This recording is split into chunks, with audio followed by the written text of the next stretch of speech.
ورحمة الله وبركاته. الحمد لله رب العالمين، والصلاة والسلام على رسوله الكريم وعلى آله وصحبه ومن تبعهم بإحسان إلى يوم الدين. أما بعد، اللهم علمنا ما ينفعنا وانفعنا بما علمتنا وزدنا علما. قال الله عز وجل: وعلى الله فتوكلوا إن كنتم مؤمنين. وقال نبينا صلى الله عليه وسلم: ما الإحسان؟ قال: أن تعبد الله كأنك تراه فإن لم تكن تراه فإنه يراك، أو كما قال عليه الصلاة والسلام. அன்பான சகோதர சகோதரிகளே, கொஞ்ச நாட்களாக ஈரோலகத்தில் வெற்றி பெறக்கூடிய அந்த சில மக்களை பற்றி, அவர்களோட சில பண்புகளை பற்றியும், அவர்கள் எப்படிப்பட்டவர்களாக இருப்பார்கள் என்பதை பற்றியும் கொஞ்ச நாட்களாக பார்த்து கொண்டு வருகிறோம்.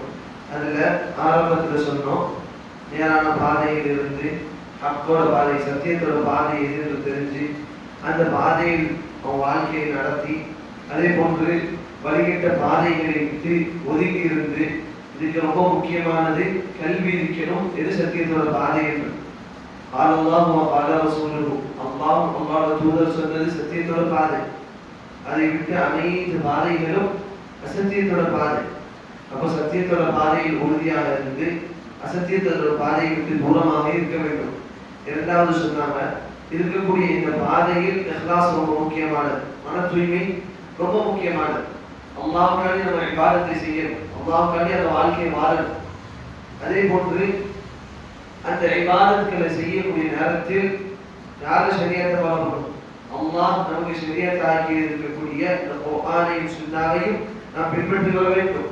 அதை விட்டு அந்த இபாதத்தை அன்னார் சொன்னார் இவர் சொன்னார் என்று பின்பற்றி என்றால் அந்த அமல் ஒரு காலம் ஏற்றுக்கொள்ளப்படாது.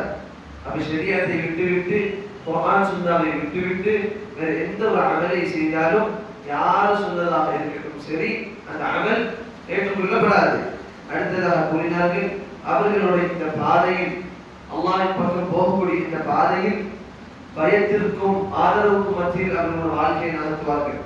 பயத்திற்கும் ஆதரவுக்கும் மத்தியில் அவர்களோட பாதையை நகர்த்துவார்கள். அல்லாஹ்வோட தண்டனை மிக கொடூரமானது என்று அவர்கள் அஞ்சுவார்கள். அல்லாஹ்வோட ரஹ்மத் முஃமின்கள் மீது உண்டு என்றும் அல்லாஹ் மீது ஆதரவு வைப்பார்கள். அப்ப இந்த இரண்டுக்கும் மத்தியில் தான் அவர்களோட வாழ்க்கையை நகர்த்துவார்கள். அடுத்ததாக கூறினார்கள், இந்த நல்ல அடியார்களோட உள்ளத்தில் அல்லாஹ் ஒன்றை நிரப்பி வைத்திருப்பார், நிரப்பமாக அல்லாஹ் வைத்திருப்பார். அது என்னவென்று சொன்னால் மஹப்பத்துர் ரஹ்மான், அந்த அல்லாஹ்வை நேசிப்பது இவர்களோட உள்ளத்தில் முழுமையாக இருக்கும், இவர்களோட உள்ளத்தில் நிறைந்ததாக இருக்கும். அடுத்ததாக கூறினார்கள், அல்லாஹ்வோட திக்ர் செய்யக்கூடிய விஷயத்தில் அவர்கள் அதிகரிப்பார்கள். திக்ர் எல்லோரும் செய்வார்கள், அதை அதிகரிப்பார்கள், அதை அதிகமாக செய்வார்கள். அனைத்து நேரங்களிலும் செய்வார்கள், மறைவிலும் செய்வார்கள், வெளிப்படையிலும் அதை செய்வார்கள், எல்லா நேரங்களிலும் அந்த திக்ரை செய்வார்கள். அடுத்தது, ஒரு அடியான் அல்லாஹ்விடம் நெருக்கத்தை தேடுவான். இதை கொண்டு அவனோட அமல்களை கொண்டு நெருக்கத்தை தேடுவான். அந்த அமல்கள் சில நேரங்களில் அல்லாஹ்வின் கட்டளைகளை கட்டுப்பட்டு செய்வதாகவும் சில நேரங்கள் ஆகும். சில நேரங்கள்ல அல்லாஹ் இதையெல்லாம் விட்டு தடுத்திருக்கிறான் என்று அந்த தடுத்தவையிலிருந்து தூரமானதும் கட்டுப்பாட்டில் தான் வரும். இப்ப அல்லாஹ் கட்டளையிட்டதை செய்வதில் இரண்டு வகையான கட்டளைகள் இருக்கிறது. ஒன்று ஃபர்தான, வாஜிபான, கடமையாக்கப்பட்ட சில கட்டளைகள் இருக்கு. உதாரணத்துக்கு ஐவேளை தொழுகை, ஸகாத், ஹஜ், நோன்பு, இதை போன்று கடமைகள் இருக்கு. இதை விட்டுவிட்டால் அவன் பாவியாக இருக்கிறான். ஆனால் இன்னொரு வகை கடமை இருக்குது. அது என்னது? அல்லாஹ்வுடைய கட்டளை, அது நஃபிலானது. அதை விட்டால் அவன் பாவியாக மாட்டான், ஆனால் செய்தால் அவனுக்கு கூலி உண்டு என்று நமக்கு குர்ஆனும் சுன்னாவும் சொல்லி தருகிறது.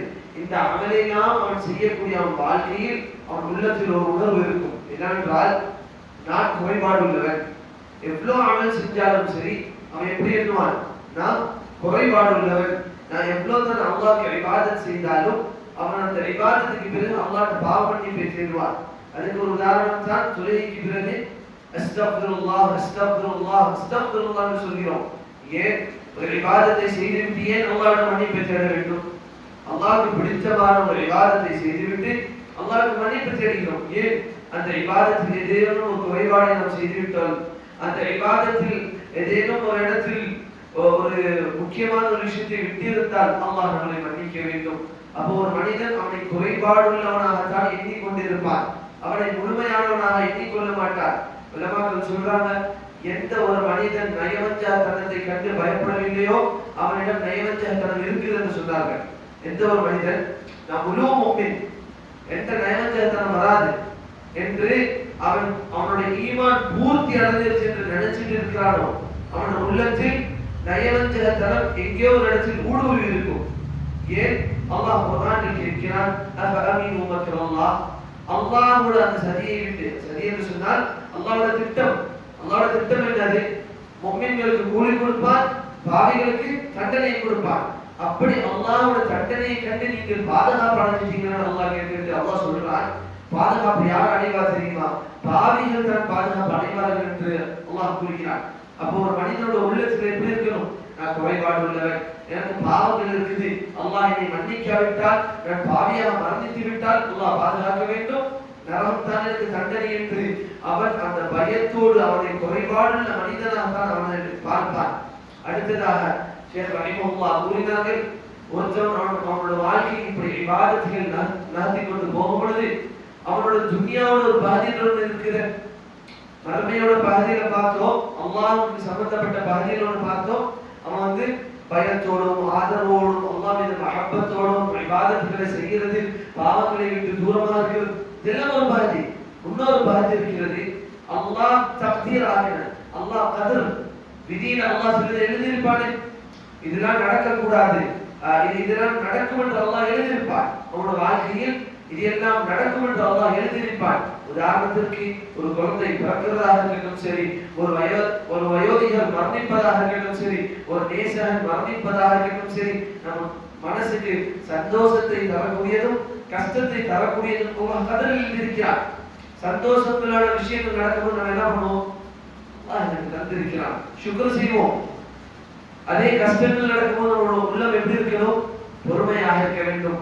அதே இமாம் ரஹிமஹுல்லாஹ் கூறினார்கள், சப்பருல் நஃபூஸ் அலல் மகாரிஹி குல்லிஹா, அவர்களோட உள்ளங்களை பொறுமையான உள்ளமாக ஆக்கிக் கொள்வார்கள்.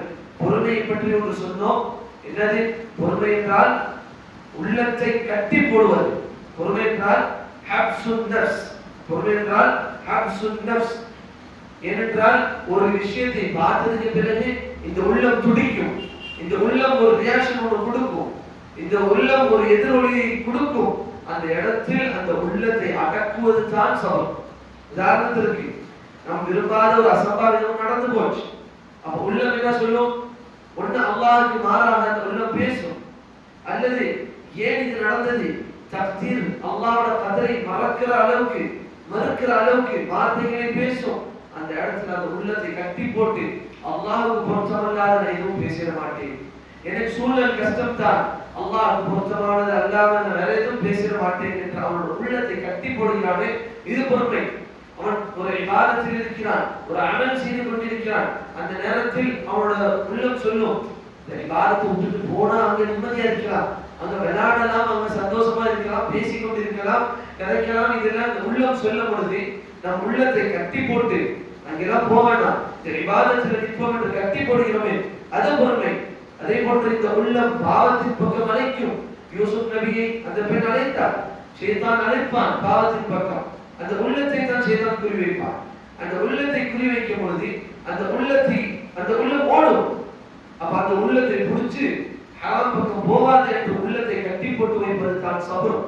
இந்த கட்டி போடுதல், இதுல நடக்கிற ஒரு போராட்டம், இதான் முஜாஹிதுன் நஃப்ஸ்.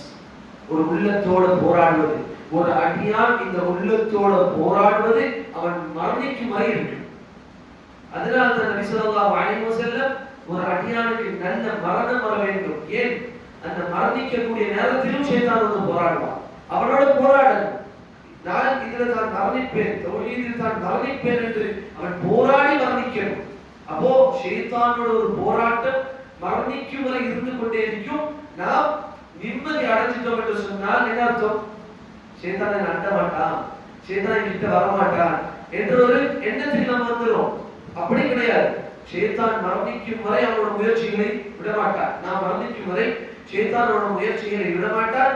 அந்த இடத்தில் பொறுமையை கடைபிடிக்க வேண்டும். இந்த துனியாவில் நடக்கக்கூடிய அசம்பாவிதங்கள் கண்ணுக்கு முன்னாடி விருப்பமான தேசத்துக்குரிய ஒருத்தர் மரணிக்கிறார், மனசனால தாங்க முடியல, பொறுமையாக இருக்கணும். இந்த பொறுமையெல்லாம் அவன் எதற்காக இந்த பொறுமையை கடைபிடிப்பான்? ஷௌகன் இலா மா ஃபீஹி மின் இஹ்சானி, அல்லாஹ்விடம் இருக்கக்கூடிய அந்த சொர்க்கத்தை எதிர்பார்த்தவாறு பொறுமையாக இருப்பான். ஏன்னா பொறுமைக்கு ஒரு கூலி இருந்தால் தான் அந்த அமலை அவன் மனிதனால் செய்ய முடியும். இது செய், இதனால உனக்கு எந்த கூலியும் இல்லை, பலனும் இல்லை என்றால் அவன் அதை செய்வானா? இல்லை. அல்லாஹ் கூறுகிறான், இன்னமா யுவஃபஸ் ஸாபிரூன அஜ்ரஹும் பிகைரி ஹிசாப். அல்லாஹ் முஃமினான இந்த பொறுமையாளர்களுக்கு அல்லாஹ் என்ன கூலியை கொடுக்கிறான் தெரியுமா? அளவில்லாத, எண்ணிக்கை இல்லாத, முடிவில்லாத ஒரு கூலியை அல்லாஹ் அவர்களுக்கு கொடுக்கிறான் என்று அல்லாஹ் குர்ஆனில் கூறுகிறான். அடுத்ததாக அவர்கள் அல்லாஹ் விதித்த இதை பொறுமையாக கையாள்வார்கள். அடுத்த கட்டமாக என்ன பண்ணுவார்கள்? அதை பொருந்திக் கொள்வார்கள். அதை பொருந்திக் கொள்வார்கள். பொருத்தத்தை, அல்லாஹ்வுடைய பொருத்தத்தை தேடுவார்கள். அதில் அல்லாஹ் எனக்கு இதை தக்தீராக்கி இருக்கிறான், பொருந்திக் கொள்வார்கள். உதாரணத்திற்கு ஒரு அசம்பாவிதம் நடந்து போயிருது. முதல்ல பொறுமையா இருந்துரும், ஆனா மனசு சொல்லும் இது நடக்காம இருந்திருந்தா நல்லா இருக்குமே, இது நடக்காம இருந்திருந்தா நல்லா இருக்குமே. அப்படி கிடையாது. அந்த நேரத்தில் இது அல்லாஹ்வோட தக்தீர். அல்லாஹ் இதை நாடிவிட்டான். இதில் நலவு மட்டும்தான் இருக்கும், இதுல கயிறு மட்டும்தான் இருக்கும், இதுல ஷர், இதுல தீமை ஒருபோதும் இருக்காது என்று அதை பொருந்திக் கொள்வதற்கு இது அடுத்த கட்டம், அடுத்த நிலை. பொறுமைக்கு மேலான நிலை தான் பொறுமைக்கு பிறகு பொருத்தம். அடுத்ததாக கூறினார்கள், ஷகருல் லதி உலுல் கௌலல் கலாயிக ஃபத்லஹு, என்ற அடியார்களுக்கு இந்த படைப்புக்கு அல்லாஹ் வாரி வாரி வழங்கினானே அந்த ரப்புல் ஆலமீன் என்று செலுத்துவார்கள். அப்போ நேற்று ஒன்றை பார்த்தோம், முசீபத். ஒரு மனிதனுக்கு வாழ்க்கையில் அசம்பாவிதங்கள் அவன் விரும்பாத ஒன்று நடந்துவிட்டால் 4 படித்தரத்தோட மக்கள் இருக்கிறார். முதல் படித்தரம் பொறுமை உடனே வராது. பேச வேண்டியதெல்லாம் பேசிவிடுவார்கள், உள்ளத்தை கட்டி போடாமல் உள்ளத்தை ஓட விட்டுவார்கள். அதுக்கு பிறகு கட்டி போட்டு நாம பொறுமையா இருக்கணும்னு சொல்லுவோம். இது பொறுமையா? இல்லை. என்னென்ன நபி ஸல்லல்லாஹு அலைஹி வஸல்லம் சொன்னாங்க, அஸ்ஸப்ரு இந்த ஸதமத்தில் ஊலா, பொறுமை என்பது முதல் கட்டத்தில் பொறுமையாக இருப்பது தான் பொறுமை. இது முதல் படித்தரத்தை சொன்னோம். அதுக்கு அடுத்த படித்தரம் உடனே பொறுமையாக இருப்பார்கள், உடனே பொறுமையாக இருப்பார்கள், பொறுமையை கையாள்வார்கள். அடுத்து அதுக்கு மேலான படித்தரம் தான் உடனே பொறுமையாகவும் இருப்பார்கள், அதை பொருந்திக் கொள்ளவும் செய்வார்கள். இப்ப நபி ஸல்லல்லாஹு அலைஹி வஸல்லம் அவங்களோட பேரனோ பேத்தி இறந்து போகும்பொழுது பொறுமையாக இருந்து அல்லாஹ்வுக்கு பொருத்தமல்ல எதுவும் பேசிவிட மாட்டேன் என்று அல்லாஹ்வோட பொருத்தத்தை தேடினார்கள். அடுத்தது 4வது கட்டம் தான், என் வாழ்க்கையில் என்ன சோதனைகள் நடந்தாலும் இதுதான் மேலான கட்டம். சிலர் தான் அதை அடைவார்கள், எதுவென்றால் பொறுமையாக இருப்பார்கள். அடுத்து என்ன பண்ணுவாங்க? அதை பொருந்திக் கொள்வார்கள். 3வதாக அல்லாஹ்வுக்கு நன்றி செலுத்துவார்கள். இப்போ உண்மையில இந்த காலத்துல பார்க்கணும்னு சொன்னால் இந்த நன்றி செலுத்தினார். ஒருத்தவங்க வீட்டுல ஜனாசா, ஒருத்தவங்க வீட்டுல ஜனாசா, உண்மையில் நடந்த ஒரு சம்பவத்தை குறிக்கிறது. ஒருத்தவங்க வீட்டுல ஒரு ஜனாசா, அவன் பிள்ளைங்களுக்கு போய் ஒருத்தர் போய் ஆதரவா பேசுறாரு, இதெல்லாம் நடந்துருச்சு, அல்லாஹ்வுக்கு பொறுமையா இருக்க, அல்லாஹ் அவங்களுக்கு லேசாக்குவான். அந்த பிள்ளைங்க என்ன சொல்றாங்கன்னா, கண்ணால பார்த்து அந்த பிள்ளைங்க என்ன சொல்றாங்கன்னா, அல்ஹம்துலில்லாஹ் அல்லாஹ் விதிச்சிருக்கிறான், நடந்துருச்சு, அல்ஹம்துலில்லாஹ் அல்லாஹ் எங்களுக்கு போதுமானவன் என்று அல்லாஹ்வுக்கு வார்த்தை சுக்ர் செஞ்சுட்டு இருக்கிறான். அப்ப போய் பேசினது ஆறுதல் சொன்னவர் என்ன வார்த்தை சொன்னார்னா, இல்ல பாப்பா மௌத்தாயிட்டான்னு ரொம்ப ஆடுறீங்களோ. அப்ப அவங்களோட கண்ணோட்டம் எப்படி இருக்குது? ஒரு சோதனையின் நேரத்தில் அல்லாஹ்வுக்கு சுக்ர் செய்தால் எனக்கு இந்த சோதனை நடந்துச்சு அவன் சந்தோஷப்படுகிறான்னு நினைக்கிறார்கள். இல்லை சகோதரர்களே, அல்லாஹ் எனக்கு இதை விதித்தான், இதில் அல்லாஹ் கையை வைத்திருப்பான், எனக்கு இதுவரையும் அல்லாஹ் தந்த அந்த கைக்கு அல்லாஹ் நான் நன்றி செலுத்துகிறேன். அந்த நன்றியை செலுத்த வேண்டும். இதனால தான் சொல்றேன், இந்த சமுதாயத்தில் இப்ப இருக்கக்கூடிய காலகட்டத்தில் இப்படி சோதனையின் காலத்தில் நன்றி செலுத்தக்கூடியவர்கள் மிக குறைவானவர்கள். ஆனால் அதுதான் உச்சமான நிலை. அதனால்தான் ஒரு மனிதனுக்கு ஒரு சோதனை நடந்துவிட்டால் அல்ஹம்துலில்லாஹ். ஒரு மனிதன் கண்ணுக்கு முன்னாடி ஒரு சோதனையை பார்க்கிறான், கண்ணுக்கு முன்னாடி ஒரு சோதனை நடக்குது. அந்த இடத்துல அவன் என்ன கேட்கிறான்? அல்ஹம்துலில்லாஹி அல்லதி ஆஃபானி மிம்மன் தலாஹு பிஹி. ஒரு நண்பனோ ஒரு சகோதரனோ ஒரு தாயோ தந்தையோ நோயால் பாதிக்கப்பட்டுட்டாங்க, அவங்க நம்ம அனைவருக்கும் ஆவியத்தை தரணும். அப்ப அப்படி பார்க்கும்போது நபி ஸல்லல்லாஹு அலைஹி வஸல்லம் என்ன துஆ தந்தார்கள்? அல்ஹம்துலில்லாஹி அல்லதி ஆஃபானி மிம்மன் தலாஹு பிஹி. யா அல்லாஹ், இவருக்கு கொடுத்த இந்த வேதனையை விட்டு அல்ஹம்துலில்லாஹ் என்னை காப்பாற்றினார், இதை விட்டு அல்லாஹ் என்ன நல்லா வச்சிருக்கிறான். அப்போ அல்லாஹ்வுக்கு நன்றி செலுத்தக்கூடிய உள்ளத்தை அனைத்து நிலைகளிலும் அவர்கள் வைத்திருப்பார்கள் என்று நேற்று பார்த்தோம். இன்ஷா அல்லாஹ் இன்றைக்கு ஒன்று அல்லது இரண்டு பண்புகளை பார்ப்போம். அதில் முதலாவதான விஷயம் சஹீபு தவக்குல் ஃபீ ஜமீஇ உமூரிஹி. அவர்களோட அனைத்து விஷயங்களிலும் அல்லாஹ் மீது தவக்குல் வைக்கக்கூடியவர்களாக இருப்பார்கள், அல்லாஹ் மீது சார்ந்தவர்களாக இருப்பார்கள். அல்லாஹ் தான் எங்களுக்கு அனைத்தையும் நடத்தி தருகிறான் என்று அல்லாஹ் மீது தவக்குல் வைக்கக்கூடியவர்களாக இருப்பார்கள். அல்லாஹ் சுப்ஹானஹு வ தஆலா குர்ஆனில் சூரத்துல் ஹூதோட 123வது வசனத்தில் அல்லாஹ் கூறுகிறார், ஃபஅபுத்ஹு வ தவக்கல் அலைஹி. அல்லாஹ்வை வணங்குங்கள், அல்லாஹ் மீது மட்டும் நீங்கள் தவக்குல் வையுங்கள் என்று அல்லாஹ் கூறுகிறார். இப்போ இந்த தவக்குலை பற்றி இமாம் இப்னு ரஜப் அல்-ஹம்பலி ரஹிமஹுல்லாஹ் கூறுகிறார்கள், வ ஹகீகத்து தவக்குல். தவக்குல் என்றால் என்ன தெரியுமா? நம்ம சொல்றோம் அல்லாஹ்விட பொறுப்பு ஒப்படைப்பது என்று சொல்லுவோம். தவக்குல் என்றால் அல்லாஹ்விட பொறுப்பு ஒப்படைப்பது என்று சொல்லுவோம். அப்ப அவங்க சொல்றாங்க, வஸித்கு இஅ்திமாதுல் கல்பி அலா அல்லாஹ். ஒருத்தவனோட உள்ளம் உண்மையாக அல்லாஹ் மீது சார்ந்திருப்பது. ஃபீ இஸ்திஜ்லாபில் மசாலிஹ். அவனுக்கு நலவு நடக்க வேண்டிய ஒரு விஷயத்திலும் அல்லாஹ் மீது அவன் தூய்மையாக அவனோட உள்ளத்தை சார்ந்து வைத்திருப்பான். வதஃபில் மதாரி மின் உமூரி துன்யா வல் ஆখিরা.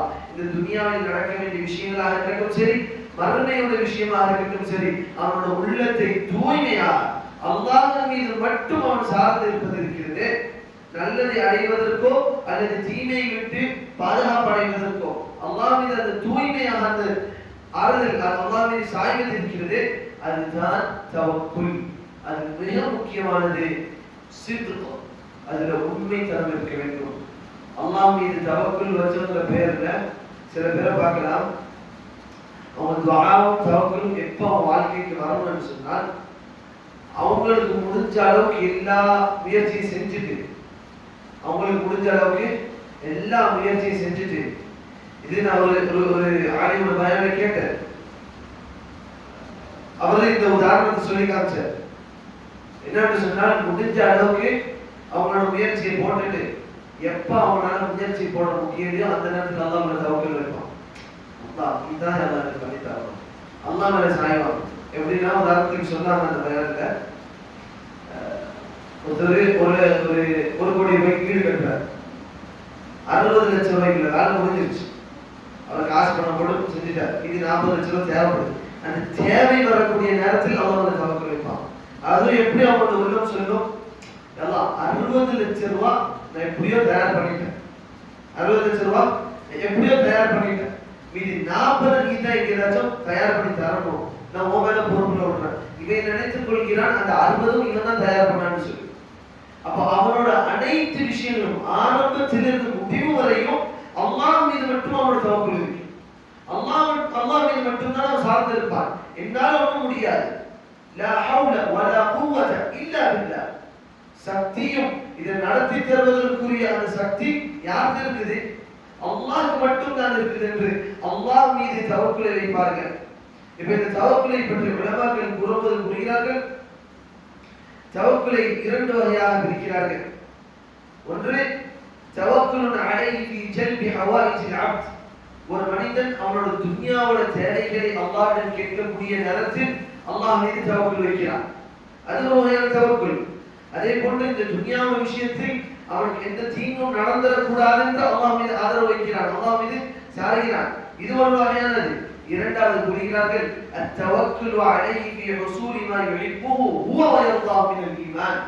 அல்லாஹ் ஒரு மனிதனுக்கு ஹிதாயத் தர வேண்டிய விஷயத்தில், அல்லாஹ் ஒரு மனிதனை ஹிதாயத்தில் நிலைத்திருக்க வேண்டிய விஷயத்தில் அல்லாஹ் மீது தவக்குல் வைப்பார்கள். உதாரணத்திற்கு நீங்க எல்லாம் முஸ்லிமா இருக்கிறவங்க, அல்ஹம்துலில்லாஹ் ஈமான்ல இருக்கிறோம், ஈமான் மரணிப்போம் என்று எதிர்ப்பு செய்யறதுல இல்ல, இந்த இடத்துல அல்லாஹ் எனக்கு தருவான் என்று அல்லாஹ் மீது தவக்குல் வைக்கிறார்கள். இதிலும் தவக்குல் வேண்டும். மனிதர்கள் நினைத்துக் கொண்டார்கள் தவக்குல் என்றால் துன்யாவோட விஷயத்துல எக்ஸாம்ல பாஸ் ஆகிறதுக்கு, நல்ல வேலை கிடைப்பதற்கு அல்லாஹ் மீது தவக்குல் வச்சிருக்கிறாங்க. பிசினஸ் நடத்துவதற்கு இதுக்கு மட்டுமல்ல, மரணிக்கக்கூடிய நேரத்தில் நான் முஸ்லிமாக மரணிக்கணும், நாளை நான் முஸ்லிமாக வாழணும், நான் என்னென்ன இபாதத்துகளை செய்யணும், இதோட விஷயங்களில் அல்லாஹ் மீது தவக்குல் வைத்தவனாக ஒருத்தவன் இருக்க வேண்டும். அந்த தவக்குல் அவனுக்கு தூய்மையாக இருந்தால் ஒரு கால் சிந்தித்து பார்ப்போம். ஒருத்தன் அல்லாஹ் மீது சாய்ச்சிட்டான், உண்மையா அல்லாஹ்வின் பக்கம் சாய்ந்து விட்டான், அல்லாஹ் அவனை கைவிடுவானா? அல்லாஹ் அவனை கைவிடுவானா? இதனால தான் உமர் ரலியல்லாஹு அன்ஹு கூட்டத்தில் நினைக்கிறேன் கூறினார்கள், மன் தவக்கல அலல்லாஹி ஹக்க தவக்குலி. அல்லது ஒரு ஹதீஸாக தெரியவில்லை, கூறினார்கள், யார் அல்லாஹ்வின் மீது உண்மையான தவக்குல் வைக்கிறார்களோ, ஹக்க தவக்குல், உண்மையான தவக்குல் வைக்கிறார்களோ, லா ரஸககும் கமா யுஸகு த்யர், உங்களுக்கு அல்லாஹ் ரிஸ்க் அளித்திருப்பான், எப்படி அல்லாஹ் பறவைகளுக்கு அளிக்கிறானோ. யகுது ஹிமாசன் வ யரூஹு பிதானா, அந்த பறவைகள் கூண்டிலிருந்து வெளியே போவது வெறுவயத்தோட போகுது, திரும்ப வரும்போது வேர் நிரம்பியாக ஆகுது. இப்ப அந்த பறவைக்கு பறக்கும் பொழுது தெரியுமா? அதாவது நான் இன்னைக்கு காலைல வேலைக்கு போவேன், ஒரு 100 ரூபாய் சம்பளம் தருவாங்க, கொண்டாடி பிள்ளைக்கு எல்லாம் வாங்கிட்டு வந்து கொடுக்க போறது பறவைக்கு தெரியுமா? போகணும். வேட்டையாடக்கூடிய பிராணி எங்க இருக்கு தெரியாது, புழு பூச்சி இருக்குதான்னு தெரியாது, போகும். யார் மீது தவக்குல் வைத்ததாக? அல்லாஹ். ஏனென்றால் அல்லாஹ் குர்ஆனில் கூறுகிறார், வமா மின் தாப்பத்தின் இல்லா அலல்லாஹி ரிஸ்குஹா, உங்களுக்கு கால்நடைகள் அனைத்திற்கும் யார் ரிஸ்க் கொடுக்கிறதாக யார் பொறுப்படுத்தியிருக்கிறார்? அல்லாஹ். என்னென்ன ஒரு சகோதரர் வந்து கேட்டார், நான் ஒரு வேலையில இருக்கிறேன், அந்த வேலையில இருக்கிறதுனால கடமைகள் ஒன்றை என்னால் செய்ய முடியாது, ஆனால் நான் தான் என் குடும்பத்தை பார்க்கறேன், இப்ப நான் இந்த வேலையை தொடரவா விட்டுறவா? ஒரு கேள்வி என்னவென்றால், குடும்பத்துக்கு ரிஸ்க் அளிக்கிற பொறுப்பு என் பொறுப்புன்னு அவர் எடுத்துக்கிட்டார். ஒட்டுமொத்த சமுதாயத்துக்கும் உம்மத்துக்கும் ரிஸ்க் அளிக்கக்கூடிய பொறுப்பு யார்? அல்லாஹ்வோட பொறுப்பு. அப்ப நம்மளோட பொறுப்பு என்னது? அந்த அல்லாஹ்க்கு நல்லவனா இருக்கு, அந்த அல்லாஹ்க்கு நல்லவனாக நம்ம இருந்துருவோம், அல்லாஹ் நமக்கு அவனோட பொறுப்பை நிறைவேற்றுவான். நாம் நல்லவர்களாக இல்லாட்டியும் அல்லாஹ் நிறைவேற்றுவான். அல்லாஹ் காபிர்களை பட்டினியா போட்டானா? அல்லாஹ் பாவிகளை பட்டினியா போட்டானா? இல்லை. அப்ப அல்லாஹ்வுக்கு நன்றியாக அல்லாஹ்வோட கட்டளைகளை எடுத்து நடக்கக்கூடிய, ஹராமை விட்டு ஒதுங்கி இருக்கக்கூடிய மக்களை அல்லாஹ் எப்படி கைவிடுவார்? அப்போ ஒரு மனிதனோட தவக்குல் மிக முக்கியமானது. அவன் அல்லாஹ் மீது மட்டும்தான் சார்ந்து இருக்கணும். எந்த நேரத்திலும் யோசிக்க கூடாது, நான் இந்த ஹராம செஞ்சாதான் எனக்கு அது உணவு கிடைக்கும், அதனால நான் இந்த ஹராம செய்கிறேன். இப்போ மனுஷன் என்ன நினைக்கிறான்? அந்த ரிஸ்கை பெறக்கூடியது நானாக இருக்கிறேன், நான் உழைப்பு போட்டுதான் பெறுகிறேன், அதனால எனக்கு கம்பெனியில தாடியை வலிக்க சொன்னா நான் வலிப்பேன், எனக்கு நீ ஹராமான விஷயங்களை கலந்துக்கணும்னு சொன்னா நான் கலந்துக்கிறேன். ஏன்? நான் அந்த ரிஸ்க் அடையணும். மனிதனுக்கு தெரியவில்லை, ரிஸ்கை தரக்கூடியவன் அல்லாஹ் ரப்பல் ஆலமீன். உங்க மேனேஜரும் கிடையாது, உங்க கம்பெனியோட சிஇஓவும் கிடையாது, யாரும் கிடையாது, அல்லாஹ் தரக்கூடியவனாக இருக்கிறான். அப்ப அந்த அல்லாஹ் ரப்பல் ஆலமீனுக்கு நாம் மாறு செஞ்சுவிட்டு அந்த ரிஸ்கை அடைந்தால் அல்லாஹ் நாளைக்கு மறுமையிலே கேட்க மாட்டானா? இப்போ ஒரு கால் நான் அல்லாஹ்வுக்கு கட்டுப்பட்டு அந்த ஹராமை செய்யவில்லை என்றால் அல்லாஹ் எப்படி என்னை கைவிடுவான்?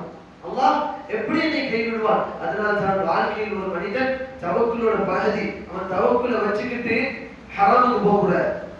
சில பேர் பார்ப்போம், தவக்கத்தாலான கிளம்பி வந்துட்டான், இங்க வந்திருப்பாரு பேங்குக்கு லோன் வாங்க, தவக்கத்தாலான வீட்டுல இருந்து கிளம்பி வந்திருப்பாரு எங்க பேங்க்ல லோன் வாங்குறதுக்கு. அப்ப ஒரு உள்ளம் அல்லாஹ் மீது தவக்குல் வைக்குது, இன்னொரு பாதியான உள்ளம் ஹராமை சாருது. அப்ப இவனோட தவக்குல் உண்மையானதா? கிடையாது. இப்ப அல்லாஹ் மீது தவக்குல் வைக்கணுமா? அல்லாஹ்க்கு செய்ய வேண்டிய ஹக்குகளை ஒழுங்காக செய்ய வேண்டும். அந்த ஹக்குகளை ஒழுங்காக செஞ்சுட்டு அல்லாஹ் மீது தவக்குல் வைக்க வேண்டும். யா அல்லாஹ், நீ எனக்கு தருவாய். அதே போன்று தான் தவக்குலில் மிக முக்கியமானது, அல்லாஹ் ஏற்படுத்திய காரண காரியங்களை ஒரு மனிதன் செய்ய வேண்டும். போலி தவக்குலை அல்லாஹ் ஏற்றுக்கொள்ள மாட்டான். அல்லாஹ் சில காரணங்களை அல்லாஹ் வைத்திருக்கிறான். உதாரணத்திற்கு நோய்க்கு நிவாரணமா மருத்துவத்தை தேடுங்கன்னு மார்க்க சொல்லுது. மார்க்க என்ன சொல்லுது? ததாவோ, நீங்க மருத்துவத்தை தேடுங்கள். ஆனா ஷிஃபா தர்றது யாரு? ரப்பல் ஆலமீன். ஆனா மார்க்கம் சொல்லல நீங்க மருத்துவத்தை தேடாதீங்க. ஆனா மார்க்கம் சொல்லுது இந்த மருத்துவம் தான் உங்களுக்கு ஷிஃபா தருது நம்புறாரு. இதனால தான் இமாம் இப்னு கைம் ரஹிமஹுல்லாஹ் அல்லாஹ் சொன்னார்கள், ஒரு மனிதன் அல்லாஹ் மீது மட்டும் தவக்குல் வச்சுட்டு காரண காரியங்களை அவன் எடுத்து நடக்கவில்லை என்று சொன்னால் அவன் முட்டாள். அவன் முட்டாள். ஒருத்தவன் காரண காரியங்கள் மீதே அவனோட அனைத்து தவக்குல வச்சுட்டு அல்லாஹ்வை மறந்தவன் யாரு? முஷ்ரிக், ஷிர்க் செஞ்சவன். அல்லாஹ் மீது வைக்க வேண்டிய தவக்குலை, அல்லாஹ்வுக்கு செய்ய வேண்டிய இபாதத்தை அல்லாஹ் விட்டு காரண காரியங்கள் செய்து விட்டான், அல்லாஹ்வை விட்டு விட்டான். இவன் யாரு? ஷிர்க் செய்யக்கூடியவன். அல்லாஹ்வுக்கு செய்ய வேண்டிய இபாதத்தை வேற ஒரு வேலைக்கோ ஒரு முதலாளிக்கோ செய்து விட்டான். இது ரெண்டுத்துக்கு நடுவில் ஒரு கூட்டம் இருக்கு. யார் தெரியுமா? நம்ம அது நானாவும் இருக்கலாம். நிறைய பேர் தவக்குல் அல்லாஹ் மீது தான் இருக்கும், ஆனா இதன் காரணமாக தான் எனக்கு நடக்குதுன்னு மனசுல ஒரு எண்ணம் இருக்கு. உதாரணத்துக்கு ரிஸ்க் அளிக்கிறது யாரு? அல்லாஹ். சம்பளம் தர்றது யாரு? உலகத்துல சம்பளம் தர்றது யாரு? மேனேஜர். இப்போ மனசு சொல்லணும், அந்த மேனேஜர் எனக்கு சம்பளம் தராட்டி அடுத்த மாசம் செலவுக்கு நான் என்ன பண்றது? அப்போ உள்ளம் ஒரு ஒரு பக்கம் அந்த மேனேஜர் மேலே சார்ந்து இருக்கு, இந்த கம்பெனி மேலேயே சார்ந்து இருக்கு. அடுத்த மாசம் சம்பளம் எனக்கு வராட்டி நான் குடும்பத்துக்கு எப்படி அனுப்புவேன், என்னோட செலவுக்கு நான் என்ன பார்ப்பேன் என்று அந்த உள்ளம் கொஞ்சம் அந்த பக்கம் சாய்ந்து இருக்குங்க. இது ஷிர்குல் ஹஃபி என்று சொல்கிறார்கள், மறைவான இணை வைப்பு என்று சொல்கிறார்கள். இது ஒரு மனுஷனை காபிராக்காது. ஆனால் இது நாளடைவில் இது வளர்ந்தால் என்ன ஆயிடுவான்? அல்லாஹ் மறந்துடுவான். அப்ப அல்லாஹ் மறக்கும் போது அவன் என்ன பண்ணுகிறான்? இவன் சொல்றதெல்லாம் செய்வான், ஹராமா செய்வான். என்ன ஆயிடுச்சு? உள்ளம் இவன் மேல சார்ந்துருச்சு, அல்லாஹ் மறந்துருச்சு. அதனால தான் உலமாக்கள் கூறுகிறார்கள், ஒரு மனிதன் அல்லாஹ் மீது தவக்குல் வைக்கணுமா? நபி ஸல்லல்லாஹு அலைஹி வஸல்லம் என்ன சொன்னாங்க? ஒட்டகத்தை கட்டி போடு, அப்புறம் அல்லாஹ் மீது தவக்குல் வை. என்ன அர்த்தம்? ஒட்டகத்தை அப்படியே விட்டுட்டு அது பக்கத்துல நிக்குங்க, அல்லாஹ் இருக்கிறான் பாத்துக்கிறோம்னா நிக்குமா? அது ஓடிடு. ஏன்னா அல்லாஹ் நமக்கு அறிவு கொடுத்திருக்கிறார் கட்டி போடணும் என்று. கட்டி போட்டுட்டு யார் மீது தவக்குல் வைக்கணும்? அந்த ஆணி மேலேயோ அந்த கயிறு மேலேயே தவக்குல் வச்சா நல்ல கயிறு நல்லா நிக்கும் கிடையாது. அல்லாஹ் மீது தவக்குல் வைக்க வேண்டும். அதற்கு ஒருத்தன் முட்டாள்தனமான காரண காரியங்களை எடுத்துட்டு, லேசான ஒரு கவுரை எடுத்துட்டு, துணி தைக்கக்கூடிய கயிறை எடுத்துட்டு, ஒட்டகத்தை கட்டி போட்டுட்டு அல்லாஹ் மீது தவக்குல் வைக்கிறேன்னு சொன்னால் தவக்குல் வைக்கக்கூடியவனா மாறுவானா? இது முட்டாள்தனம். அல்லாஹ் ஏற்படுத்திய காரணங்களை ஒரு மனிதன் எடுத்து நடந்து அல்லாஹ் மீது தவக்குல் வைக்க வேண்டும். அந்த நேரத்தில் இந்த காரண காரியங்களை என்னை விட்டு போனாலும் சரி அல்லாஹ் நடத்துவான். ஒரு பெரிய புயல் வந்து அந்த கவுரு தனியா கலந்து போனாலும் சரி அல்லாஹ் என்னோட ஒட்டகத்தை பாதுகாப்பான். ஆனால் அந்த நேரத்தில் நம்ம என்ன பண்ணணும்? அல்லாஹ் ஏற்படுத்திய காரணங்களை தேடிக்கொள்ள வேண்டும். இப்ப சில நேரங்களில் பார்க்கிறோம், ஒரு பிரபலமான ஒரு ஜமாத் இருக்கு. பொதுவாக நம்ம பயான்கள்ல வந்து இந்த ஜமாத்தோட பேரை சொல்லி பேசுறது அவசியம் கிடையாது. ஆனா பிரபலமான ஒரு ஜமாத் இருக்கு. அல்லாஹ்வோட பாதையில வாங்கணும்னு சொல்லுவாங்க. நாளைக்கு வியாபாரத்துக்கு போகணுங்க, பிசினஸ் பண்ணணுங்க, எப்படிங்க பிசினஸ்ல காசு போடுறீங்க, என்ன சொல்லுவாங்க? அல்லாஹ் தருவாங்க, அல்லாஹ் பார்த்துக்குருவான் வாங்கன்னு சொல்லுவாரு. இதே மார்க்கம் நமக்கு சொல்லி தந்துச்சு. எல்லாருக்கும் தெரியும் என்ன சொல்றேன்னு. என்ன சொல்லுவாங்க? அல்லாஹ்வோட பாதையில வாங்கணும்னு கூப்பிடுவாங்க. அப்ப நான் ஒரு தோழத்தை கேட்டேன், ஒரு அது அந்த பாதையில போற ஒருத்தர் கேட்டேன்.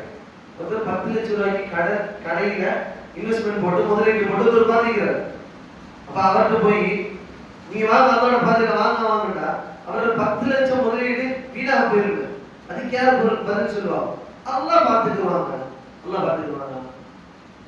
கடமையான தொழுகைக்கு அதை விட்டுட்டு போகணும், அல்லாஹ் கடமையாக்கினதில் அதை விட்டுட்டு போகணும்.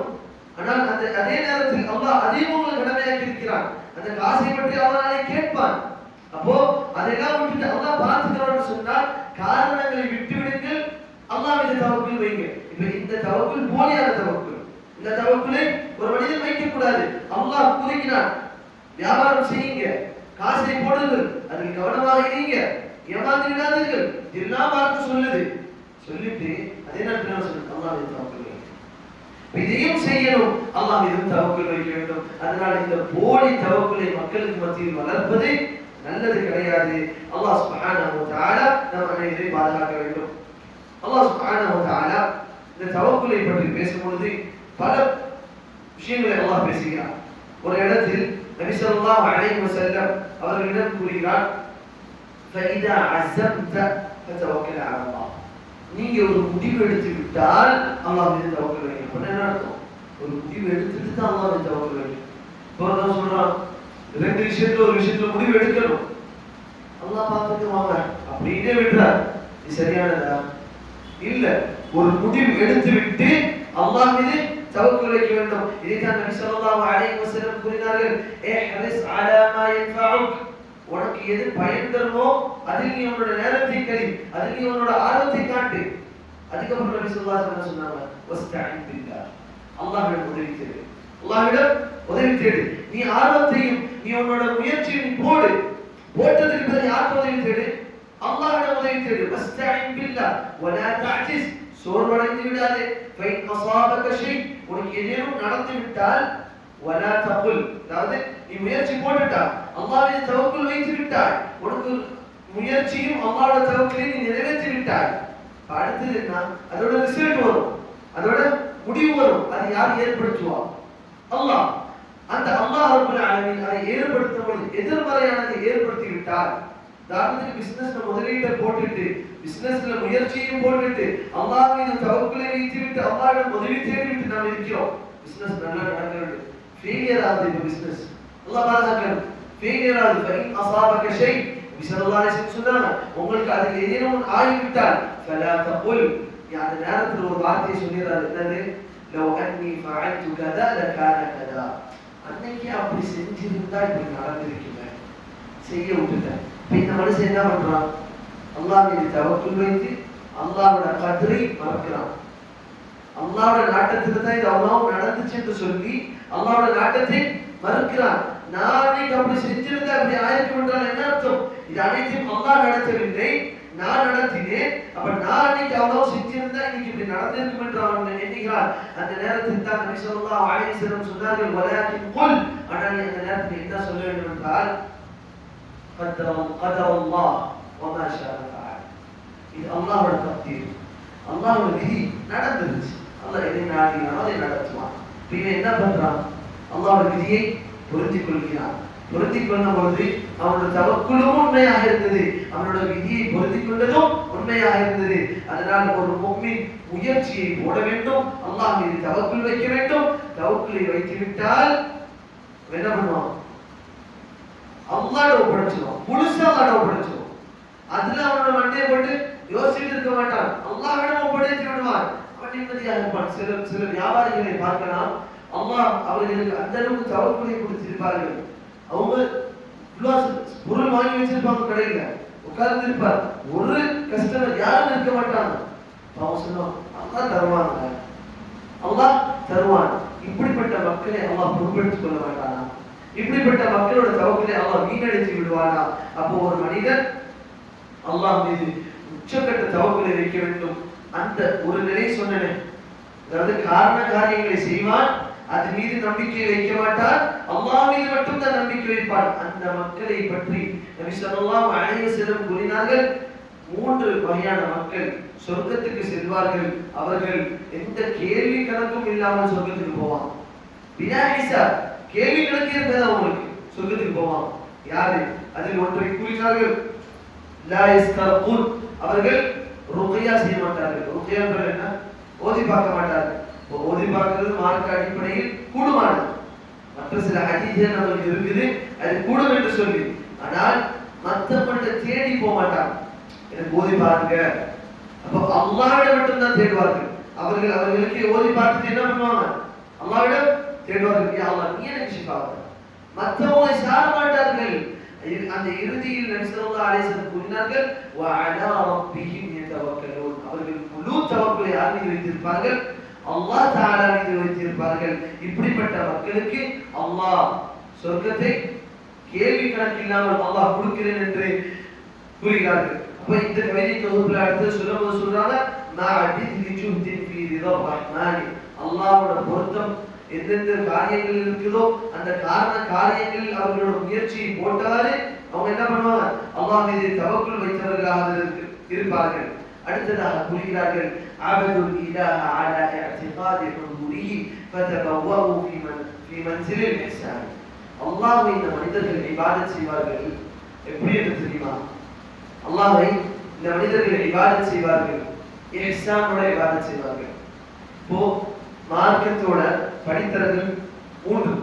ஒரு மனுஷன் அல்லாஹ்வுக்கு அப்தாக இருப்பது, அடிமையாக இருப்பது 3 படித்தரங்கள். முதலாவது இஸ்லாமோட படித்தரம். இதுல அனைவரும் இருப்பார்கள். இஸ்லாமோட படித்தரம் அனைவரும் இருப்பார்கள். அல்லாஹ்வுக்கு கட்டுப்பட்டவனாக இருக்கணும், அல்லாஹ்வுக்கு அடிபணிந்தவர்களாக இருக்கணும். இது இஸ்லாம். இரண்டாவது இருக்குது ஈமான். ஈமான் என்று சொன்னால் அல்லாஹ்வுக்கு அடிபணிந்து விட்டு அல்லாஹ் சொன்ன விஷயங்களை நம்பி அதன்படி அவருடைய வாழ்க்கையை அமைத்துக் கொள்வது, அதன்படி அவருடைய வாழ்க்கையை மாற்றிக் கொள்வது, இது ஈமான். அடுத்தது கூறினார்கள் இஹ்சான். அந்த நேரத்தில் ஜிப்ரீல் அலைஹிஸ்ஸலாம் ஒரு கேள்வி கேட்கிறார்கள், மல் இஹ்சான்? இஹ்சான் என்றால் என்ன? அவர் நபி ஸல்லல்லாஹு அலைஹி வஸல்லம் கூறினார்கள், அல் இஹ்சான், இஹ்சான் என்றால் அன் தஅபுதல்லாஹ கஅன்னக தரா, அல்லாஹ்வை வணங்குவது நம்ம அல்லாஹ்வை பார்ப்பதை போல். அல்லாஹ் பார்க்க முடியுமா? முடியாது. ஒருத்தவன் ஒரு கால் அல்லாஹ்வை கண்ணுக்கு முன்னாடி பார்க்கிறான்னு சொன்னார், அவனுடைய இபாதத் எப்படி இருக்கும்? அவனுடைய இபாதத் எவ்வளவு முழுமையாக இருக்கும்? அதே தான் நபி ஸல்லல்லாஹு அலைஹி வஸல்லம் சொன்னார்கள், அன்த அப்துல்லாஹ் கஅன்னக தரா, நீ பார்ப்பதை போன்று, நீ அல்லாஹ்வை அவன் கண்ணுக்கு முன்னாடி பார்ப்பதை போன்று நீ இபாதத்தில் இருக்க வேண்டும். ஒரு கால் உன்னால் அல்லாஹ்வை பார்க்க முடியவில்லை என்ற அர்த்தம் என்ன? நல்லா பார்க்க முடியாது. فإن لم تكن ترى فإنه يراك. அந்த அல்லாஹ் உன்னை பார்த்து கொண்டிருக்கிறான். அந்த அல்லாஹ் உன்னை பார்த்து கொண்டிருக்கிறான். இப்ப நம்ம எல்லாம் இரண்டாவது நிலையில தான் வருவோம். அல்லாஹ் என்ன பார்த்து கொண்டிருக்கிறான் என்று நம்ம இபாதத் செய்வோம். ஆனால் உச்சகட்ட இபாதத் எது? நான் அல்லாஹ்வை கண்ணுக்கு முன்னாடி பார்க்கிறேன். உதாரணத்துக்கு சொல்லுங்க, இதில் நம்ம யாரை சந்திக்க போகிறோம்? அல்லாஹ். அல்லாஹு அக்பர் என்று தக்பீரை கட்டிவிட்டால் அல்லாஹ்வோட உரையாடுகிறோம். நபி ஸல்லல்லாஹு அலைஹி வஸல்லம் கூறினார்கள், இதா قال العبد, ஒரு அடியான் அல்ஹம்துலில்லாஹி ரப்பில் ஆலமீன் என்று கூறிவிட்டால் அல்லாஹ் பதிலளிக்கிறார். என்னோட அடியான் ஹமதனி அப்தி, என்னோட அடியான் என்னை புகழ்ந்து விட்டான் என்று அல்லாஹ் பதிலளிக்கிறான். யாருக்கு? முன்ன ஓதுற சூரா ஃபாத்திஹா நமக்கு தான் அல்லாஹ் பதிலளிக்கிறான். ஹமதனி அப்தி, என்னோட அடியான் என்னை புகழ்ந்து விட்டான். அர் ரஹ்மான் அர் ரஹீம் என்று சொல்லும் பொழுது மஜ்ஜதனி அப்தி, என்னோட அடியான் என்னை துதித்து விட்டான், என்னோட அடியான் என்னை மகத்துவமைப்படுத்தி விட்டான். மாலிகி யௌமித்தீன், இதெல்லாம் சொல்லிவிட்டு இய்யாக நஅபுது வ இய்யாக நஸ்தஈன் சொல்லும் பொழுது அல்லாஹ் கூறுகிறான், என்னோட அடியான் என்னிடம் கேட்டு விட்டால் நான் அவனுக்கு கொடுக்கிறேன். அதுக்கு அடுத்தது வருகிறது என்னது? துஆவா இல்லையா? இய்யாக நஅபுது வ இய்யாக நஸ்தஈன், யா அல்லாஹ் நான் உன்னையே வணங்குகிறேன், உன்னிடமே நான் உதவி தேடுகிறேன். இஹ்தினஸ் ஸிராத்தல் முஸ்தகீம், உன்னிடம் நான் நேர்வழியை தேடுகிறேன். ஸிராத்தல் லதீன அன்அம்த அலைஹிம், இந்த நேர்வழியில் நீ யாருக்கு நீ நிஅமத்தை புரிந்து அந்த நேர்வழியில் அந்த முஃமின்களை ஆக்கினாயோ அந்த நேர்வழியை நான் தேடுகிறேன். ஸிராத்தல் லதீன அன்அம்த அலைஹிம் கைரில் மக்தூபி அலைஹிம் வலத்தாலின், யூதர் கிறிஸ்தவர்களோட பாதையை விட்டு பாதுகாத்து அல்லாஹ் துஆ செய்யணும். அல்லாஹ் நமக்கு பதிலளிக்கிறான். இப்போ இந்த ஒரு உரையாடல் நாம நிற்கும் பொழுது உள்ளம் வேற எங்கேயாவது இருந்தா நம்ம அல்லாஹ்க்கு முகம் கொடுத்து பேசணுமா? மனுஷனுக்கு மனுஷன் பேசும்போது என்ன சொல்லுவோம்? முகம் கொடுத்து பேசணும்னு சொல்லுவோம்ல. அல்லாஹ்க்கு முகம் கொடுத்து பேச முடியாது. ஆனால் ஒரு மனிதனோட உள்ளத்தில் என்ன இருக்க வேண்டும்? நான் அல்லாஹ்கிட்ட பேசிக்கிட்டு இருக்கிறேன், நான் அல்லாஹ்வோட உரையாடி கொண்டிருக்கிறேன். அப்ப அவனுக்கு என்ன ஆகும்? சுத்தி துனியால எது நடந்தாலும் அவனுக்கு எனக்கு தெரியாது, அவன் உணர மாட்டான். ஒரு முறை சஹாபாக்கள் நபி ஸல்லல்லாஹு அலைஹி வஸல்லம் ஒரு போருக்கு கிளம்பி போயிருக்கிறார். அப்ப அந்த இரவு உறங்குகிறார்கள். ஒரு இரவு அப்ப நபி ஸல்லல்லாஹு அலைஹி வஸல்லம் ஒரு பழக்கம் இருந்துச்சு, சஹாபாக்கள் 1-2 சஹாபாக்களை ஒரு காவலுக்கு நியமித்து விட்டு முஃமின்கள் உறங்குவார்கள். அதுல 2 சஹாபிகளை காவலுக்கு நியமித்திருந்தார்கள். அதுல ஒரு சஹாபி சொன்னார்கள், நான் கொஞ்ச நேரம் காவல்ல நிக்கிறேன், நீங்க தூங்குங்க, நீங்க கொஞ்ச நேரம் நில்லுங்க, நான் கொஞ்ச நேரம் தூங்குறேன். இப்போ ஷிஃப்ட் பேசிஸ்ல நம்ம அந்த காவல் அந்த வேலையை நம்ம செஞ்சுக்கிறோம். இப்போ சஹாபி தூங்கிட்டாங்க, இவங்க காவல்ல நிக்கிறான். நிக்கிறனால ஏன் சும்மா நிக்கணும்? தொழுவோம் என்று தொழுகையில நிக்கிறான், தொழுகையில நிக்கிறான். ஓதிக்கொண்டே இருக்கிறார்கள். எதிரிகள் ஏதோ ஒரு இடத்துல ஒரு எதிரி ஒரு இடத்துல இருந்து மறைந்து இருந்து ஒரு அம்பை வீசி விடுகிறான். அம்பை எங்க வருது? நேரா காலில் வந்து படுது. தொழுவருக்கு ரத்தம் ஓடுது. தொழுகையை விடவே இல்லை. திரும்ப இன்னொரு போகுது, ரத்தம் ஓடுது, தொழுகையை விடவே இல்லை. அந்த இன்னொரு காவலுக்கு இருந்த சஹாபி திடீர்னு நினைச்சு பார்க்கறாங்க, காலில் ரத்தமா ஓடுது. உடனே முஸ்லிம்களை எழுப்பிவிட்டு அந்த அந்த நிலைமையை, அந்த சூழலை அமைதிப்படுத்தி விட்டார்கள். பின்னர் இந்த சஹாபி கேட்கிறாங்க, உங்க காலில் இருந்த அப்போது இருந்துச்சு, அப்பயே நீங்க தொழுகையை விடல? அவங்க சொன்னாங்க, ரப்போட அந்த குர்ஆன் அந்த வசனங்களை ஓதிக்கொண்டு இருந்து எனக்கு அங்க முடிக்கிறதுக்கு மனசு வரல, அதனாலதான் ஓதிக்கிட்டே இருந்தேன். காலில் அப்போது இருந்துச்சு. அல்லாஹ் முன்னாடி தொழுது கொண்டிருக்கிறார்கள், அல்லாஹ் முன்னாடி உரையாடி கொண்டிருக்கிறார்கள். அவர்கள் உள்ளம் அல்லாஹ்வோட இருந்தது. அதனால என்ன ஆச்சு? சுத்தி நடக்கக்கூடிய எதுவுமே அவங்களுக்கு தெரியல. அப்போ ஒரு மனிதன் ஒரு அமலை செய்யும் பொழுது, ஒரு இபாதத்தை செய்யும் பொழுது, அது எதோட செய்யணும்? இஹ்சானோட செய்யணும். அல்லாஹ் என்னை பார்க்கிறான், நான் அல்லாஹ்வோட சன்னிதானத்துக்கு முன்பாக நான் நிற்கிறேன். அப்படி அவன் இருக்கும் பொழுது ஒரு போன் அடிச்சாவோ மற்ற எது நடந்தாலோ அவனுக்கு விளங்காது, அவனுக்கு விளங்காது. ஏன்? காது செவிடா கிடையாது, அவனோட உள்ளம் வேற இடத்துல இருக்கு. ஸ்கூல்ல கேட்பாங்க, ஆள் மட்டும்தான் இங்க இருக்கிறான், மனசுலாம் எங்கேயோ இருக்குது. அதே போன்று அவர்களோட உடல் இங்கே இருக்கும், ஆனால் அவர்கள் உள்ளம் அல்லாஹ்விடம் இருக்கும். இந்த இஹ்சானோட நிலையை ஒரு மனிதன் அடையும் பொழுது அவனோட அமல் என்ன ஆகுது? பூர்த்தியாகுது. இந்த இஹ்சானுக்கு அல்லாஹ் சுப்ஹானஹு வ தஆலா குர்ஆனில் கேட்கிறார். சூரத்துர் ரஹ்மானில் அல்லாஹ் கேட்கிறார், ஹல் ஜஸாஉல் இஹ்சானி இல்லா அல் இஹ்சான். இஹ்சானுக்குரிய கூலி இஹ்சானாக மட்டும்தானே இருக்க முடியும். இதுக்கு உலமாக்கள் விளக்கம் கூறுகிறார்கள், ஒரு மனிதன் அவனோட அமலை இஹ்சானோட செய்யும் பொழுது அல்லாஹ் அவன் மீது இஹ்சானோட நடந்து கொள்கிறார். அதுக்கு அர்த்தம் என்ன? அல்லாஹ் அவனோட சொர்க்கத்தை அந்த மனிதனுக்கு அல்லாஹ் கொடுக்கிறார். அப்போ இப்படி ஒரு மனிதன் இபாதத் செய்யும் பொழுது அவனுக்கு சொர்க்கத்தை தவிர வேற கூலி இருக்குதா என்று அல்லாஹ் சுப்ஹானஹு வ தஆலா கேட்கிறார். அடுத்தது இமாம் ரஹிமஹுல்லாஹ் கூறுகிறார்கள், இந்த அடியார்கள் அவர்கள் இஹ்சானோட இபாதத்தை செய்வார்கள், அவர்களோட உள்ளம் எங்கே இருக்கும்? அல்லாஹ்விடம் இருக்கும். இதுக்கு தான் ஒரு கவிதையில் ஒரு அறிஞர் சொல்லும்போது சொல்றாங்க, இந்த உடல் இந்த உலகத்துக்காக படைக்கப்பட்டது, இந்த உள்ளம் எதற்காக படைக்கப்பட்டது? அந்த சொர்க்கத்துக்காக படைக்கப்பட்டது. அப்ப இந்த உள்ளம் எங்க தொடர்பாக இருக்கும்? சொர்க்கத்தோட தொடர்பாக இருக்கும். இந்த உள்ளம் அல்லாஹ்வோட தொடர்பாக இருக்கும். இந்த உள்ளம் இந்த துனியாவை பத்தி யோசிக்காது, இந்த உள்ளம் துனியாவை பத்தி யோசிக்காது. அதனால் அவன் என்ன பண்ணுவான்? இந்த உடலை பத்தி சிந்திப்பதை விட்டுவிட்டு உள்ளத்தை பத்தி சிந்திப்பான். மார்க்கம் அந்த உச்சகட்டத்தை மார்க்கம் தடுக்குது. சிலர் பார்ப்போம், ஞானத்தில் இருக்கிற அந்த ஞானி உள்ளம் அல்லாஹ்வோட இருக்குது என்று சொல்லி கிழிஞ்சு போன சட்டையும் பழுது போன சட்டையும் இதை போட்டுக்கிட்டு இருப்பாங்க. இதை மார்க்கம் சொல்லவில்லை. இந்த உள்ளத்தை சரி செய்யுங்கள், இந்த உடலை விட. இந்த உடலுக்கு கொடுக்கக்கூடிய முக்கியத்துவம், முகத்தை அழகுபடுத்துகிறோம், முடியை வெட்டுகிறோம், இதெல்லாம் மார்க்கம் சொல்லி செய்வோம். ஆனால் அதுக்கு ஒரு அளவுக்கு மீது அதுக்கு என்ன பண்றோம்? முக்கியத்துவம் கொடுக்கிறோம். உள்ளத்தை யோசிப்பதில்லை, உள்ளத்தை உயிரோட்டமாக இருப்பதில்லை. அழகாக நல்ல அழகாக போய் தொழுகைக்கு நிற்கிறான், உள்ளம் எங்கேயோ இருக்கு. அவன் தொழுகைக்கு நின்றதுக்கு பாக்கியம் உண்டா? குர்ஆன் கூறுகிறது தான், பள்ளிக்கு போங்க, அலங்கரிச்சு போங்க, குர்ஆன் சொல்லுது. ஆனால் பள்ளிக்கு என்ன நோக்கத்தில் போகிறோம்? அலங்கரிச்சுட்டு போற நோக்கத்துல போல. எதுக்கு போறோம்? இபாதத்துக்கு போறோம். அந்த இபாதத் அல்லாஹ்வோட தொடர்பை ஏற்படுத்தலை என்று சொன்னால் அந்த இபாதத் பலன் தரவில்லை. அப்போ அல்லாஹ் குர்ஆன்ல சொல்றான், நீங்க இபாதத் செய்யுங்க. அதாவது இன்ன ஸலாத்த தன்ஹா அனில் ஃபஹ்ஷாஇ வல் முன்கர். தொழுகை உங்களை பாவத்தை விட்டு மானக்கேடான விஷயத்தை விட்டு உங்களுக்கு தடுக்கும் என்று அல்லாஹ் குர்ஆன்ல சொல்றான். தொழுறா உணவு ஹராம் பண்ணுது. எப்படி தொழுறா? 5 வேளை தொழுறா, தொழுது முடிச்சு வீட்டுக்கு வந்தோடனே ஹராம். தொழுகும் போதே சிந்தனை இருக்குது ஹராம் செய்யணும். காரணம் என்ன? குர்ஆனோட வசனம் பொய்யானதா? கிடையாது. குர்ஆன் கூறுகிறது, உங்களுக்கு தொழுகை உங்களை ஹராமை விட்டு மானக்கேடான விஷயங்களை விட்டு தடுக்கும் என்று குர்ஆன் கூறுகிறது. ஆனால் சிலருக்கு தடுக்கவில்லை. காரணம் என்ன? காரணம் அவரோட தொழுகையில் உயிரோட்டம் இல்லை, அவரோட தொழுகையை குஷுவாக தொழுகவில்லை, அல்லாஹ்வை சிந்தித்து அவன் தொழுகவில்லை. அப்ப அந்த சிந்தித்து தொழுக வேண்டுமா? இந்த உள்ளத்தை என்ன பண்ணணும்? தயார்படுத்தணும் அல்லாஹ்வோட தொடர்புக்கு. அடுத்ததாக கூறுகிறார்கள், நஸருல் கலீகத ஃபீ ரிதா மஹ்பூபிஹிம் பில் இல்மி வல் இர்ஷாத் வல் இஹ்சான். இந்த மக்கள் நல்லதெல்லாம் செய்யறாங்கல்ல, செய்யற சில பேர் பார்ப்போம், அவரை இபாதத் செய்வாரு, அவர் வாழ்வாரு, போயிடுவார். மக்களுக்கு எந்த ஒரு பலனாகவும் இருக்க மாட்டார்.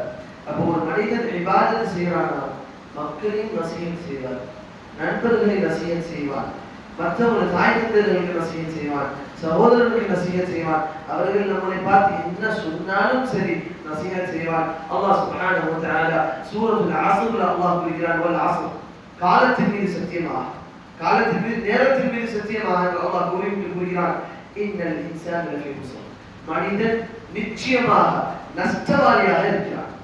அல்லாஹ் எல்லாரும் என்ன சொல்றான், மனுஷன் நஷ்டவாளி, மனுஷன் நஷ்டவாளியாக இருக்கிறான். யாரை தவிர என்று அல்லாஹ் அந்த வசனத்தில் சொல்றான், இல்லல்லதீன ஆமனு, முதலாவது ஈமான் கொண்டவர்களாக இருப்பார்கள், நேர்வழியை தெரிந்தவர்களாக இருப்பார்கள், வஅமிலுஸ் ஸாலிஹாத், அல்லாஹ்வை ஈமான் கொண்டு விட்டு நல்ல அமல்களை செய்வார்கள். செஞ்சு வீட்டில் இருந்துருவாங்களா? அவங்க வாழ்க்கை அவனுக்கு கொண்டு என்று இருந்துவார்களா? இல்லை. வதவாஸவ் பில் ஹக், சத்தியத்தை ஏவுவார்கள்.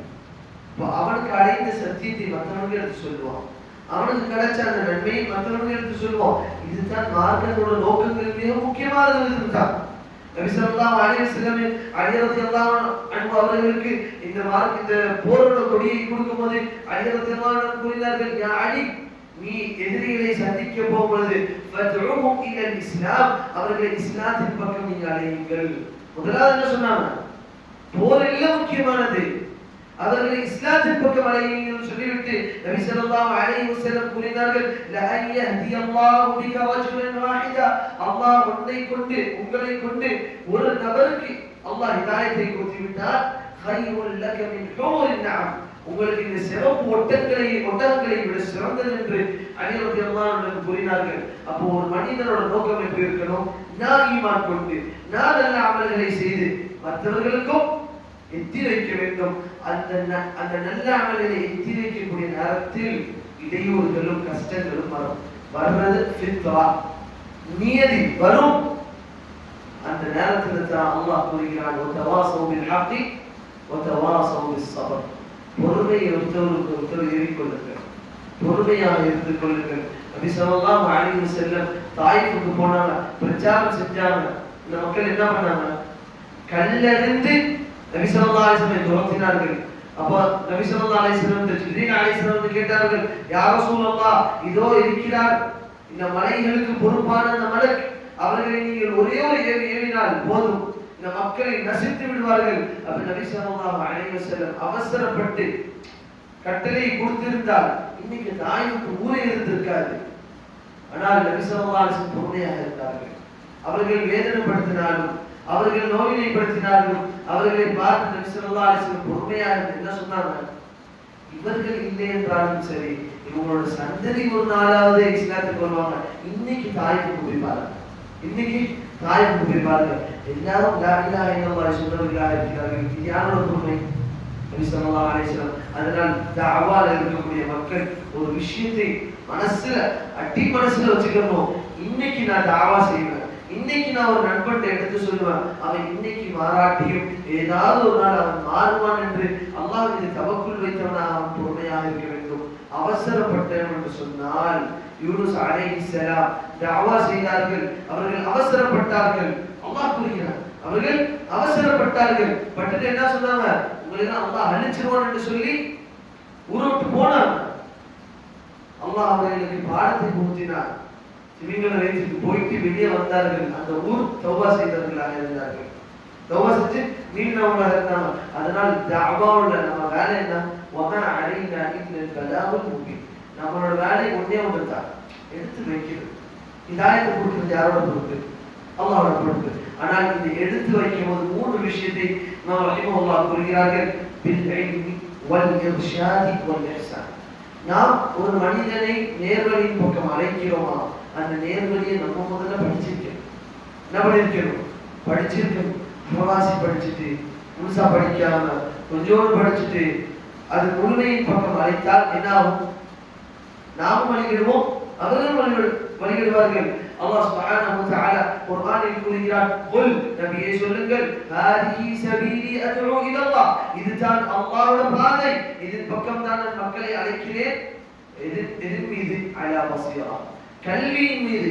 கல்வி இல்லை என்று சொன்னால் நேரான பாதையின் பக்கம் அழைத்துக் கொண்டிருப்போம், திடீர்னு வழிகிட்டு போயிடுவோம். அதே போன்று அல்லாஹ்வோட புறத்திலிருந்து இர்ஷாத், அல்லாஹ்வோட வழிகாட்டலின் படித்தான் அதை செய்ய வேண்டும். நபி ஸல்லல்லாஹு அலைஹி வஸல்லம் சுன்னத்தின் படித்தான் அந்த தாவாவை செய்ய வேண்டும். இன்னைக்கு சில ஜமாத்களை பார்க்கிறோம், சில தாவா முறைகளை வைத்திருக்கிறார்கள். நபி ஸல்லல்லாஹு அலைஹி வஸல்லம் இல்லாத தாவா முறை. இத்தனை நாட்கள் போறோம், அத்தனை நாட்கள் போறோம், இதை நபி ஸல்லல்லாஹு அலைஹி வஸல்லம் ஒருபோதும் நமக்கு காட்டி தராத ஒரு தாவா முறை. தாவா செய்கிறார்கள் யாரோட முறையில்? நபி ஸல்லல்லாஹு அலைஹி வஸல்லம் முறையை விட்டுவிட்டு அவர்களால் புதுசாக உண்டாக்கிய முறைகளில் செய்கிறார்கள். அப்ப தாவாவை செய்ய வேண்டுமா? நபி ஸல்லல்லாஹு அலைஹி வஸல்லம் சொல்லி தந்த முறையில் செய்ய வேண்டும். வல் இஹ்சானி, தாவா செய்யக்கூடிய நேரத்தில் சில துன்பங்களும் சில கஷ்டங்கள் வரும், ஹிக்மத்தா கையாளணும். சில மக்கள் திட்டுவார்கள், சில மக்கள் அடிப்பார்கள், ஏசுவார்கள். அதை செய்யும் போதெல்லாம் பொறுமையாக இருந்து அல்லாஹ் எனக்கு இதற்கு கூலி தருவார். ஒரு சம்பவத்தை சொல்லி முடித்துக் கொள்கிறார். நபி ஸல்லல்லாஹு அலைஹி வஸல்லம் ஒரு முறை மக்கால இருக்கும் பொழுது ஒரு பெண்மணி வந்து கேட்கிறாங்க, யா ரசூலுல்லாஹ், ஒரு சுமை இருக்கு. அந்த பெண்மணிக்கு தெரியாது இவங்க தான் ரசூலுல்லாஹி ஸல்லல்லாஹு அலைஹி வஸல்லம். அந்த பெண்மணி காஃபிர். அந்த பெண்மணிக்கு தெரியாது இவங்க தான் முஹம்மது என்று. அந்த பெண்மணி வந்து கேட்கிறாங்க, வயசானவங்க, எனக்கு இந்த சுமையை ஏற்றிட்டு அந்த ஊர் வரையில போய் விட்டுற முடியுமா? நபி ஸல்லல்லாஹு அலைஹி வஸல்லம் சரி தான் கொண்டு போறான். போற வழியில அந்த பெண்மணி சொல்லிக்கிட்டே வர்றான், எப்படின்னா இந்த ஊர்ல முகமது ஒருத்தர் இருக்கிறான், அந்த மக்கள் எல்லாம் புரோபடுத்திட்டான், மக்கள் எல்லாம் வழிகெடுத்துட்டான் என்று நபி ஸல்லல்லாஹு அலைஹி வஸல்லம் பற்றியே அவர்கள்ட்டே சொல்றான். நபி ஸல்லல்லாஹு அலைஹி வஸல்லம் எப்படி கையாண்டாங்க? ஹிக்மத்தோட கையாண்டாங்க, பொறுமையாக கையாண்டாங்க. அப்படியான்னு கேட்டு அந்த ஊர் வந்துருச்சு. அந்த சுமைய இறக்கி கீழே வைக்கணும். இறக்கி நபி ஸல்லல்லாஹு அலைஹி வஸல்லம் கீழே வச்சுட்டு சரி நான் வர்றேன்னு சொல்லிட்டு கிளம்புறாங்க. அப்ப அந்த பெண் கேட்கிறாங்க, நீ யார் தம்பி? நீ யார் தம்பி? ஒருத்தர் இவ்வளவு நேரம் நான் பேசிட்டு நம்ம பேர் கேட்க விட்டுட்டேன், நீ யார் தம்பின்னு கேட்கிறாங்க. அப்போ நபி ஸல்லல்லாஹு அலைஹி வஸல்லம் சொன்னாங்க, நான் தான் முஹம்மது. அப்ப அவர்கள் ஹிக்மத்தோட கையாண்டார்கள். அந்த இடத்துல உடனே திட்டல, உடனே பேச்சு பேசல, உடனே மறுப்பு கொடுக்கல, ஹிக்மத்தோட கையாண்டார்கள், அழகிய முறையில் கையாண்டார்கள். கையாண்டு முடித்தார்கள். அந்த பெண்மணி கேட்டார்கள், நீ யார் தம்பி? நான் தான் முஹம்மது என்று சொல்லும் பொழுது இந்த அழகிய பண்பை பார்த்துவிட்டு அந்த பெண் சொன்னாங்க, லா இலாஹ இல்லல்லாஹ் முஹம்மது ரசூலுல்லாஹ். இவ்வளவு நேரம் திட்டிட்டு இருந்த பெண் இப்ப ஹிதாயத்தை எடுத்திருக்காங்க. எப்படி? அல்லாஹ் தான், அல்லாஹ்வோட தௌஃபீக். ஆனால் அது நம்மளோட குணாதிசயங்களுக்கு முக்கியமானது. ஊர்ல சில நபர்கள் விதாத்துகள் செய்வாங்க, ஷிர்க் செய்வாங்க. அது தடுக்கக்கூடிய விஷயத்தில் ஹிக்மத்தை கையாள வேண்டும். போனோமா, எடுத்தோமா, தடுத்தோமா, நிறுத்தினோமா, இன்னைக்கு தடுத்து விடலாம்.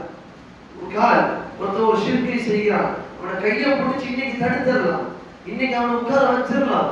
நாளைக்கு நம்ம மௌத்தா பண்ணதுக்கு அப்புறமா அவன் செய்ய மாட்டாங்கிறதுக்கு என்ன நிச்சயம்? அவன் அந்த பாதிக்கு போக மாட்டாங்கிறதுக்கு என்ன நிச்சயம்? நபி ஸல்லல்லாஹு அலைஹி வஸல்லம் மக்காவில் ஷிர்க் நடக்கும்போது அதை எப்படி தடுத்தார்கள்? போய் உடைத்தார்களா? ஃபத்ஹ் மக்காவில் சிலைகளை உடைத்தார்கள். மக்காவில் இருக்கும் பொழுது காபாக்குள்ள போய் சிலையை உடைத்தார்களா? இல்லை. ஆனால் அதே காபாக்கு கிட்ட நின்று சொன்னார்கள், கூலு லா இலாஹ இல்லல்லாஹ் துஃப்லிஹு, நீங்க லா இலாஹ இல்லல்லாஹ் சொல்லுங்கள், வெற்றி பெறுவீர்கள். மக்களுக்கு கல்வியை கொடுத்துக்கிட்டே இருந்தாங்க. ஒரு பெரும் கூட்டம் கல்வியில் சேர்ந்தது, ஈமானில் ஒரு பெரும் கூட்டம் சேர்ந்தது. அந்த கூட்டம் மதீனாவை நோக்கி போனது. அங்கே நபி ஸல்லல்லாஹு அலைஹி வஸல்லம் அவர்களுக்கு ஈமானை விதைத்துக் கொண்டே இருந்தார்கள். மக்காவுக்கு வரும்போது அவர்களுக்கு சக்தி இருந்தது. இப்ப அவங்க உடைக்கும் போது எதிர்த்து கேட்கறதுக்கு எவனும் கிடையாது. மேலதிகமாக சொல்ல வேண்டும் என்றால் அந்த எதிர்த்து கேட்கக்கூடியவர்களே வந்து நபி ஸல்லல்லாஹு அலைஹி வஸல்லம் என்ன சொன்னாங்க?